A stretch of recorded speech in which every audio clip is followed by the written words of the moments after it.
আজকে আমি এসেছি বাপের বাড়িতে। আর এই সকালবেলা উঠে থেকেই শুরু হয়ে গেছে তাণ্ডব। সবার আগে অ্যাটাক করেছে মায়ের ঠাকুর ঘরে। গণেশ ঠাকুরকে ফেলে দিয়েছে নিচে, ঠাকুরের কাছে দেওয়া সব পয়সা নিয়ে এদিক ওদিক করে বেড়াচ্ছে। আবার দিতে বলেছি বলে ওই যে দিতেও যাচ্ছে, দেখো নে নে করছে। জুলি চলে এসেছে।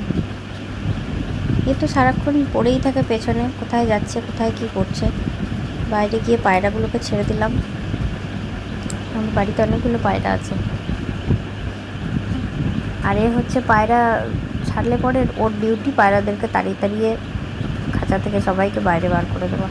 পায়রা এমনি ছাড়াই থাকে, সকালবেলা বেরিয়ে যায়, আবার রাত্রেবেলা যে যার ঘরে চলে আসে।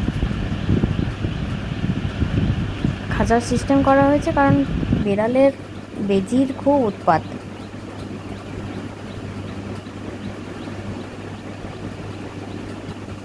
পায়রাদেরকে খেতে দেওয়ার পাল্লা এবারে। সবাইকে হাত দিয়ে ডাকছে আয় আয় করে।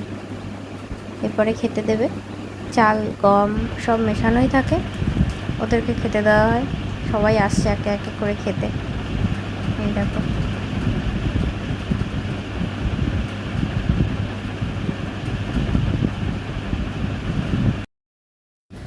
পায়রাদের খেতে দেওয়া কমপ্লিট।